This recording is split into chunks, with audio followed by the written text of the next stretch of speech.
Bonjour, je m'appelle Kelly. Enfin, vous êtes sur ma chaîne. Je pense que je me suis jamais présentée à vous encore. Ça fait un peu plus de 10 ans que j'ai décidé de m'occuper de mes cheveux pleinement, d'arrêter le défrisage, d'arrêter de me lisser les cheveux régulièrement. Enfin ça a été un peu plus long, ça m'a pris quand même quelques années à le faire moins. Maintenant, je le fais peut-être 2 fois par an, peut-être 3 ou des fois. Là, ça doit faire presque un an que je ne l'ai pas fait. J'ai décidé de faire des vidéos pour débutants, entre guillemets, des vidéos que moi j'aurais voulu avoir à l'époque. À l'époque, quand j'ai commencé à m'occuper de mes cheveux, toutes les vidéos étaient en anglais. Et du coup, j'ai décidé de vous faire une vidéo lexique pour que vous ayez les bases sur certains mots. Tous les mots ne seront pas forcément en anglais, il y a aussi des mots qu'on utilise en français, mais des fois, je sais que quand on commence, ça peut être un peu compliqué, ça peut être un peu effrayant de voir tous ces mots. Enfin bref. Si vous voulez faire la magnifique coiffure que j'ai fait aujourd'hui. Normalement, j'ai fait un TikTok et il sera disponible là, vous pourrez voir.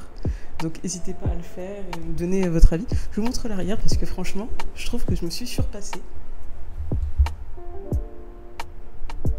Enfin voilà, c'est dommage, j'ai pas d'endroit particulier à aller, donc je me suis fait vraiment belle, toute belle pour vous. J'ai quand même pris quelques notes pour que la vidéo soit un minimum structurée. Je vais essayer de faire en sorte qu'elle soit pas non plus très longue. Du coup, la vidéo va se couper en 3 parties.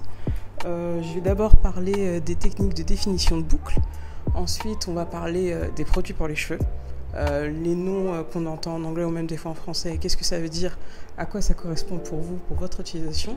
Et enfin, on parlera des coiffures, coiffures protectrices et coiffures normales entre guillemets. Je ne savais pas trop comment départager ces deux sections, parce que j'ai des choses que je ne savais pas où classer. Les mots ne seront pas forcément par ordre alphabétique, je les ai écrits un peu comme ça me venait. Alors on va commencer par le premier terme qui est le wash and go. Le wash and go, c'est un peu la technique la plus simple pour définir ces boucles. C'est censé être la plus rapide. Le wash and go, en fait, ça consiste juste à vous laver les cheveux. Et en sortant de la douche, vous allez mettre un produit bouclant. Le produit bouclant, ça peut être une crème, un gel, une mousse. C'est selon vos préférences. D'ailleurs, je vais faire une vidéo sur mon wash and go à moi. C'est pas ma technique préférée, mais je voulais quand même vous montrer comment moi je la faisais. Moi, personnellement, ma technique préférée, c'est le twist out dont j'ai déjà fait une vidéo. Je vous montrerai si j'y arrive, hein, parce que honnêtement, ça fait pas longtemps que je fais des vidéos, donc je ne sais pas si je vais arriver à le faire. Mais je vous mettrai un petit lien vers la vidéo de mon twist out, qui est pour moi la meilleure technique de définition, et je vais vous expliquer dans quelques instants. Donc, on en revient au wash and go.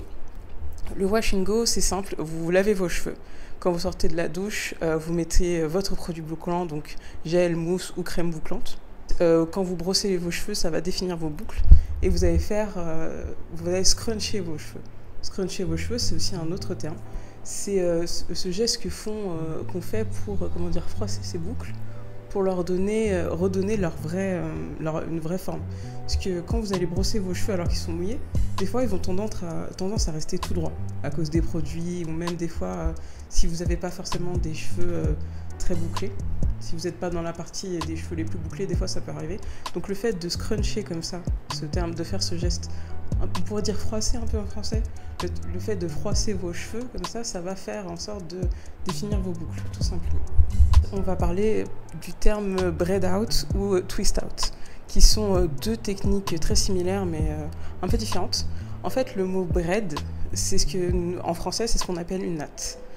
Twist, c'est ce qu'on appelle une vanille en français. Une vanille, c'est-à-dire quand vous utilisez 2 branches et que vous les entortillez. Un braid out, en fait, c'est un peu la même base qu'un wash and go. Vous lavez vos cheveux et ensuite vous mettez votre produit bouclant, pareil, crème, gel ou mousse, et vous allez faire une natte ou une vanille pour définir vos boucles et laisser vos cheveux sécher comme ça. Si vous faites avec une natte, c'est ce qu'on appelle un braid out. D'ailleurs, j'avais fait un TikTok sur un pseudo braid out. Un braid out c'est le genre de braid out en fait que vous faites quand vos boucles n'ont pas tenu dans la semaine ou que vous voulez un peu changer leur forme. C'est pour ça que moi je l'ai fait dans cette vidéo. Parce que mes cheveux j'avais fait un wash and go et je voulais faire cette coiffure là. Donc j'avais besoin que mes cheveux soient un peu plus malléables et mes boucles un peu plus plates entre guillemets. Plates, c'est pas vraiment le terme, mais un peu plus lâches. pour pouvoir faire cette couette là en fait. Et c'est pour ça que j'ai fait un braid out. Mais c'est une technique que j'utilisais avant, quand en pleine semaine je voyais que mes cheveux coopéraient pas et que mes boucles étaient défaites. Je faisais un pseudo braid out où je réhumidifiais mes cheveux, je démêlais et je mettais mon produit, je fais mes nattes. Et je les laisse comme ça sécher à nuit, comme ça le matin j'ai juste à défaire et voilà, mes boucles sont reparties. Quand vous faites ces techniques avec des vanilles, c'est ce qu'on appelle un twist out. Dans la dernière technique de définition de boucle dont je vais vous parler, il doit y en avoir plus, mais c'est les principales. On a ce qu'on appelle les bantu knots. Les bantu knots qui ne sont pas qu'une technique de définissage de boucle, mais qui sont aussi une coiffure à part entière. Les bantu knots, en fait, c'est des petits chignons que vous allez faire sur votre tête pour boucler vos cheveux. Du coup, quand vous faites des bantu knots, ça se fait souvent sur blowout. C'est-à-dire que un blowout, c'est quand... En anglais, en fait, ils ont des termes un peu plus spécifiques pour ce genre de choses. Je ne sais pas s'il y a un terme en français, en fait. C'est à force de regarder que des vidéos en anglais sur les cheveux, j'ai retenu que ces termes-là parce que je ne suis pas coiffeuse. Je ne suis pas coiffeuse, je m'occupe juste de mes propres cheveux. Donc la blowout, c'est une sorte de brushing entre guillemets, mais pas un brushing vraiment lissé. C'est cette technique pour, en fait, quand vous séchez vos cheveux, vous mettez votre sèche-cheveux une brosse pour détendre vos cheveux, en fait, c'est ça. C'est une des premières étapes en général qu'on fait avant de lisser ses cheveux. Quand vous allez chez le coiffeur, souvent votre coiffeur, il va vous faire un brushing ou blowout, ou juste il passe, il ou elle d'ailleurs, passe une brosse avec un sèche-cheveux, ou des fois il y a la brosse sèche-cheveux déjà incorporée, pour en fait détendre vos cheveux et passer une première fois. Du coup, quand vous faites des bantu knots, c'est ce qu'on fait en général, on fait un blowout. Donc vous faites un chignon en fait sur cheveux étirés. Vous attendez en général une nuit si vous arrivez à dormir avec, ce qui est très difficile. Surtout quand vous les avez là, ça tire honnêtement. Je ne suis pas du tout fan des bantu knots parce que je trouve que ça fait mal, ça fait très mal et je déteste les techniques de définissage de boucles qui empêchent de dormir parce que j'adore dormir, comme vous je suppose. Enfin bref, vous dormez avec les bantu knots ou si vous passez juste la journée dessus. Ou si vous avez la chance d'avoir un casque sèche-cheveux, vous restez juste là-dessus et vous défaites et ça fait des belles boucles très bien définies. Et voilà. On va passer aux produits capillaires. Je vous mettrai, je vais vous expliquer du coup tous les termes des produits. Vous aurez en barre de description pour chaque produit. Moi, les produits que je préfère utiliser, les produits que je recommande, vous allez voir souvent la marque Activiron. C'est pas du tout un partenariat. Enfin, quand vous voyez la taille de ma chaîne, honnêtement, partenariat, quand je le dis, je débute. Je cite souvent cette marque-là parce que c'est la marque que j'utilise depuis que je suis enfant, que ma mère a utilisé toujours sur mes cheveux. Et du coup, j'ai un peu gardé cette marque-là. Et c'est celle qui, honnêtement, me convient le mieux. Donc souvent, ça sera cette marque, et des fois, ça sera d'autres. Et le terme shampoo. En fait, shampoo, tout simplement, c'est le terme anglais pour dire shampoing. Ensuite, vous avez le terme conditionneur. Conditionneur, vous avez remarqué mon super accent anglais d'ailleurs. Conditionneur, c'est le terme simplement pour après-shampoing. Vous avez les après-shampoings avec rinçage et les après-shampoings sans rinçage, qu'on appelle aussi leave-in. Leave-in qui est aussi un autre terme du coup. Leave-in, c'est ce qu'on appelle un après-shampoing sans rinçage. Vous avez écrit ça sur certains après-shampoings, il y a marqué leave-in. En fait, vous pouvez vous en servir comme soin. Moi, j'aime bien utiliser des leave-in pour ma routine quand je me lave les cheveux. Parce que je mets toujours un leave-in après être sortie de la douche pour m'aider à démêler. Parce que je démêle au moins 3 ou 4 fois, honnêtement. Pour être sûre d'avoir des bonnes boucles. Et vu que je démêle pas dans la semaine, il faut que mes cheveux soient le plus démêlés possible. Donc les leave-in, c'est ce qu'on appelle aussi une crème coiffante, des fois, tout simplement. Les crèmes coiffantes ou leave-in, en fait, c'est bien quand vous voulez remettre vos cheveux en place entre 2 shampoings. Ou quand vous voulez vous coiffer pour démêler. Ça aide en fait à manipuler vos cheveux et à les hydrater. On va parler des crèmes définissantes dont je vous ai parlé plus tôt dans la vidéo pour les techniques de définissage de boucles. Une crème définissante, c'est ce qui va tout simplement, comme son nom l'indique, vous aider à définir vos boucles. C'est une alternative aux mousses, qui sont aussi des produits définissants, ou aussi au gel. Moi, personnellement, ce que j'aime le plus, c'est les crèmes définissantes, parce que j'aime bien l'effet que ça a sur mes cheveux. Ça les garde plus hydratés. Je vais vous donner pareil un exemple de crème définissante, si vous voulez en barre de description. On a aussi du coup les mousses coiffantes dont je vous ai parlé à l'instant. Les mousses coiffantes, elles ont plusieurs utilités. Vous pouvez en servir pour définir vos boucles, mais si vous regardez, vous traînez un peu sur internet, vous allez remarquer que souvent les coiffeuses utilisent aussi les mousses après avoir fait des tresses, en fait, pour plaquer vos cheveux et bien sceller votre coiffure. Donc c'est une utilité aussi que la mousse peut avoir. Que moi aussi j'utilise, des fois quand j'utilise des mousses, je le fais quand je fais des vanilles ou des nattes pour m'aider à bien plaquer mes cheveux. On va passer au gel. Le gel en fait, du coup ça a plusieurs utilités. Vous pouvez en servir pour... Vous avez plusieurs types de gels en fait, des gels qui vont vous permettre de définir vos boucles. On peut appeler ça aussi, dans cette catégorie-là, vous avez les gelis capillaires qui sont souvent en fait des gels pour définir les boucles simplement. Vous avez aussi les gels qui sont un peu plus fixants pour si vous voulez bien plaquer vos cheveux. Vous avez les gels à baby hair. En alternative aux gels, ce qui est pas mal, c'est les baumes coiffants. Baumes coiffants qui ont souvent la texture de la vaseline. Si on vous a mis ça sur votre tête quand vous étiez plus jeune, moi on me l'a beaucoup fait, beaucoup de vaseline ou de baumes coiffants. Ce que j'aime bien avec la vaseline, d'ailleurs je le fais encore des fois, c'est que, je sais pas si vous ça vous arrive, mais moi en sortant de la douche, j'ai souvent un endroit sur le crâne qui est très sec. C'est-à-dire juste là, souvent j'ai une petite marque blanche, on va savoir pourquoi. Peut-être que je fais de l'eczéma ou quelque chose. Et du coup moi ce que je fais, c'est que je mets de la vaseline en fait à cet endroit-là pour me permettre d'être mieux hydraté. L'avantage des baumes coiffants ou des vaselines, c'est que c'est bien par exemple si vous avez tendance à avoir le crâne très sec et que vous n'avez pas forcément envie d'avoir un plaquage vraiment très serré, que vous voulez juste vraiment mettre vos cheveux en place. Moi c'est ce que je préfère. Personnellement je ne suis pas une grande fan des plaquages très serrés parce que je trouve que c'est pas bon pour les cheveux, ça va, vous allez avoir vos cheveux en fait qui reculent petit à petit et on n'a pas envie d'avoir le calvoche ici honnêtement. Donc moi je recommande les baumes coiffants, c'est pas mal si vous faites des tresses ou des vanilles pour mettre au fond, pour aider à plaquer vos nattes ou vanilles. C'est bien aussi, très bien si vous avez des enfants et que vous voulez éviter d'utiliser du gel. Moi je vous conseille les baumes coiffants, moi c'est ce qu'on a utilisé toute ma jeunesse sur ma tête. Et comment dire, ça a très bien marché sur moi, même si bon, à la fin de la journée, faut se le dire, j'arrivais avec les cheveux comme ça, parce que c'est pas du gel plaqué. Mais mes cheveux étaient en bonne santé, ma mère elle me coiffait tous les matins d'ailleurs. Tous les matins, elle me faisait 2 nattes hautes au-dessus de la tête, je détestais ça. Enfin bref, je vais vous parler de ce qu'on appelle les shampoings Lopu, que vous avez peut-être vu. Les shampoings Lopu, en fait, c'est des alternatives aux shampoings classiques. Par exemple, moi j'estime que le meilleur rythme pour laver vos cheveux, c'est à peu près 1 fois par semaine. Si vous pensez que vous avez besoin de les laver un peu plus ou pour vous habituer, vous pouvez utiliser ce qu'on appelle les shampoings Lopu. Les shampoings Lopu, c'est des shampoings qui sont plus proches d'un après-shampoing que d'un shampoing honnêtement. Parce qu'avant, il y a quelques années, c'était la mode de ne pas utiliser de shampoing classique, mais d'utiliser juste de l'après-shampoing pour se laver les cheveux. Ce qui n'est pas la meilleure solution, parce que vos cheveux ont besoin d'un vrai shampoing pour éliminer tous les produits que vous mettez en fait. Mais c'est bien d'utiliser un shampoing Lopu si vous voulez faire plus d'un shampoing dans la semaine et vous aider à démêler vos cheveux. Parce que faut jamais démêler vos cheveux à sec, jamais, parce que ça va les casser et vous faire mal. Donc je vous conseille de ne jamais le faire.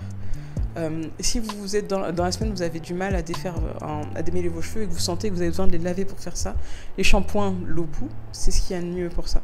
Il y a plusieurs marques qui ont leur gamme Lopu. Ensuite, on va parler aussi des huiles. Il y a 2 catégories d'huiles. Il y a ce qu'on appelle les huiles scellantes et les huiles hydratantes. Le but d'une huile hydratante, d'où son nom, c'est d'hydrater vos cheveux. C'est le genre d'huile que vous allez utiliser pour vos bains d'huile. À savoir que, en exemple, pour les huiles... pour les huiles hydratantes, moi, ce qu'on peut mettre...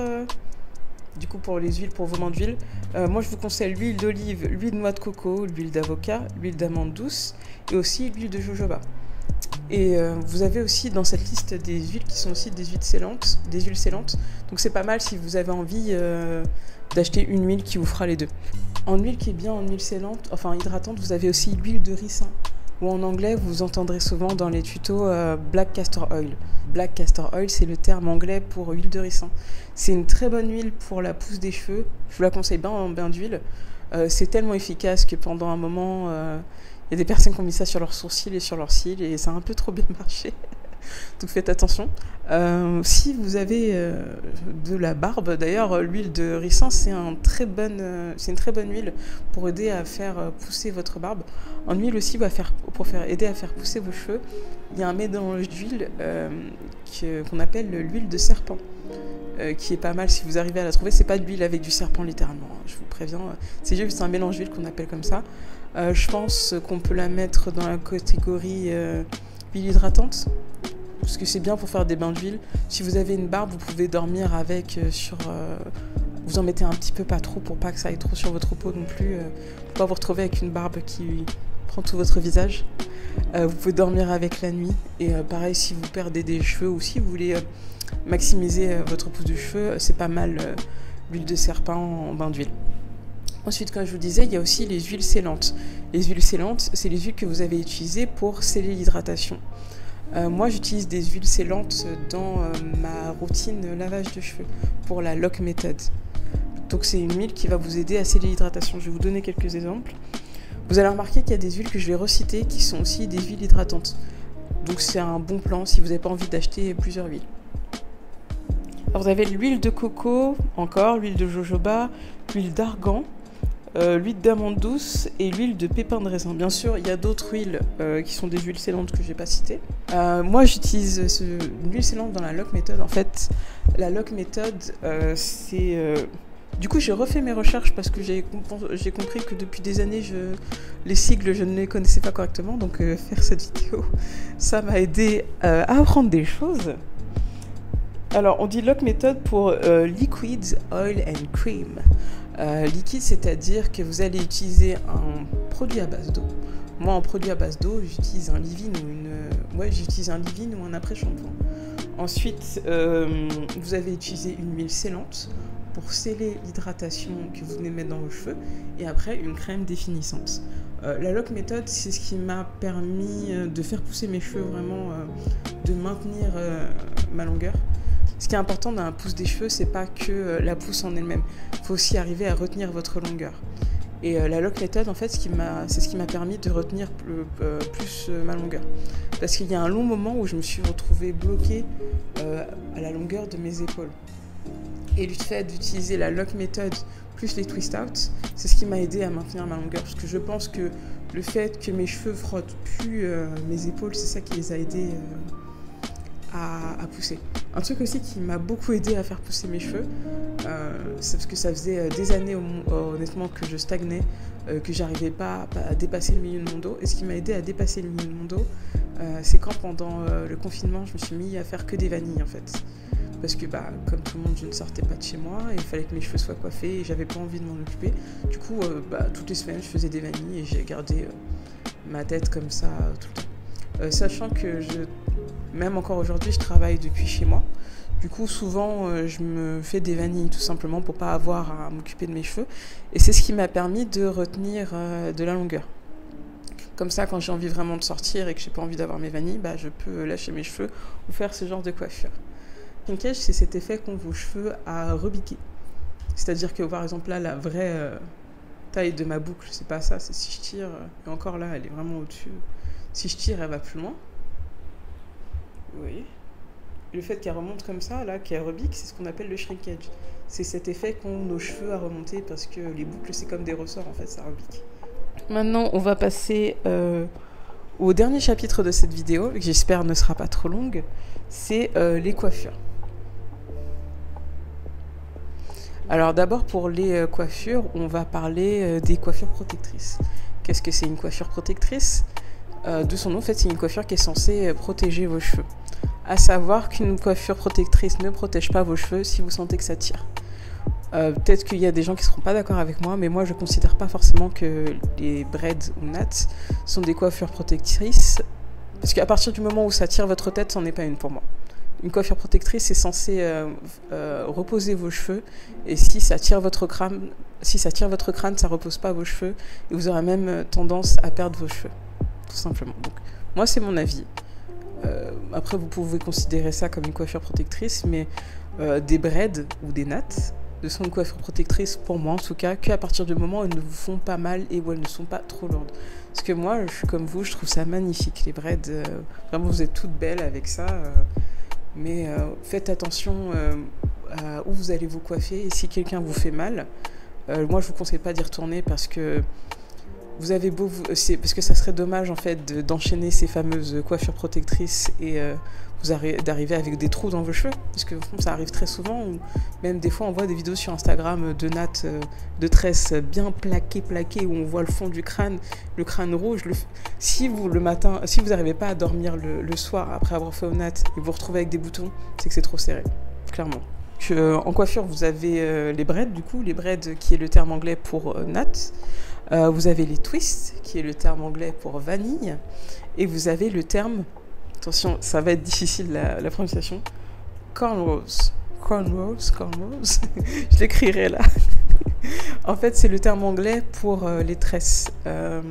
Tresses ou nattes collées. Moi, je suis antillaise.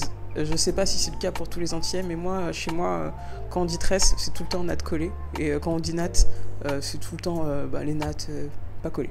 Donc je ne sais pas si c'est le cas pour vous, mais je préfère préciser. Les bubble braids, en fait, c'est cette coiffure, en fait, qu'avant on faisait pas mal chez les enfants, et moi je trouve ça trop mignon que maintenant les adultes commencent à le faire. Moi j'adore faire ça. C'est quand vous allez faire en fait des sortes de bulles avec vos nattes, en fait, avec des élastiques. Comme ça, en fait. C'est une sorte de bubble braid, mais vraiment, entre guillemets, un peu la natte de Jasmine au final.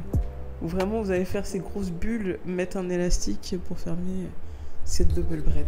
Le ponytail. Ponytail en anglais, c'est le... Ponytail en français, en fait, ça veut juste dire une couette. Une ponytail, vous avez dû voir pas mal de vidéos de femmes magnifiques qui font cette coiffure, où en fait elles vont plaquer leurs cheveux et faire une grande couette avec des rajouts ou pas. Half up, half down, qui est le terme français pour demi-couette. Moi, c'est une coiffure que j'aime bien faire parce que je porte des lunettes. Là, je les ai pas mis parce que j'ai essayé de faire un maquillage pailleté, enfin quelque chose, même si ça se voit pas tant que ça. Et quand j'ai mes lunettes, on voit pas mon maquillage. Puis même, j'ai une lumière en face de moi. Je pense pas que vous avez envie de voir ça. Enfin, c'est moche. Bref, j'aime bien faire des demi-couettes personnellement parce que ça évite que mes cheveux tombent dans mes yeux et du coup ça lisse mes lunettes. Donc c'est ça que ça veut dire half up, half down. Du coup, si on décompose le mot, excusez-moi, si on décompose le mot, c'est half, c'est la moitié, up en haut, down en bas. La moitié en haut, la moitié en bas, une demi-couette, simplement. Le terme side part ou middle part, en fait, c'est le terme que nous on utilise pour raie. Par exemple, une middle part, c'est ça. C'est une raie au milieu. Et side part, c'est une raie sur le côté. Head wrap. Head wrap ou turban, en fait, c'est le terme juste pour un foulard, pour nouer vos cheveux. Un terme qui n'est pas vraiment une coiffure protectrice, mais que je pense qu'il est important de parler, c'est le terme big shop. Le big shop, c'est la chose par laquelle vous allez commencer quand vous faites votre transition capillaire. Qu'est-ce que c'est une transition capillaire? Quand vous allez faire votre transition de vos cheveux, entre guillemets, lissés à vos cheveux naturels, c'est ça qu'on appelle en fait faire une transition. Et souvent, ce qu'on fait pour faire une transition, c'est un big shop. Un big shop, c'est tout simplement le fait de couper vos cheveux. Alors attention, vous n'êtes pas obligé de vous raser la boule à Z. Vous n'êtes pas obligé, bien sûr.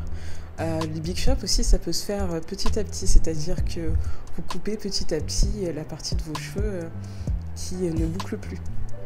Par exemple, moi, c'est ce que j'ai fait. Les big shop aussi, ça se fait des fois à force de faire des couleurs, vous savez. Vos boucles n'auront plus la même forme, elles ne seront plus aussi belles.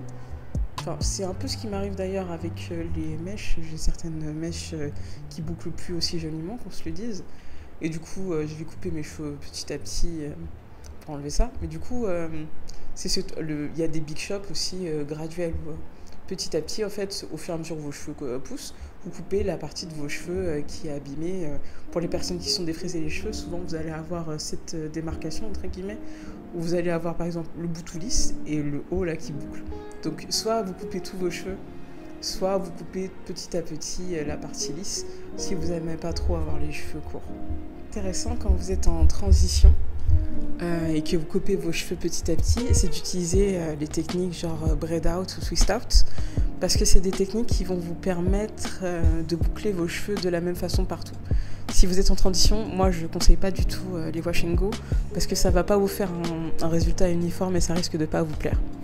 Donc moi je conseille les braid out ou twist out, parce que vu que votre boucle va sécher dans la forme où vous lui avez donné quand elle était mouillée, bah, ça va permettre d'avoir des boucles plus uniformes et de couper doucement vos cheveux tout simplement. Je pense que j'ai dit tous les termes que je voulais. S'il y a des termes dont j'ai pas parlé, n'hésitez pas à me poser la question en commentaire, je vous répondrai avec plaisir. J'espère que cette vidéo vous a été utile. Je ferai d'autres vidéos dans ce style-là, des vidéos pour débuter entre guillemets. La prochaine vidéo dans cet ordre-là, ça sera une vidéo où je vous donnerai des produits pour coiffer vos cheveux les moins chers possible. Du coup, on se retrouve prochainement pour une autre vidéo. Likez, commentez, abonnez-vous. N'importe quoi. Likez, commentez, abonnez-vous. N'hésitez pas à me donner vos retours si la vidéo vous a paru instructive. Et on se retrouve prochainement pour une autre vidéo. Salut!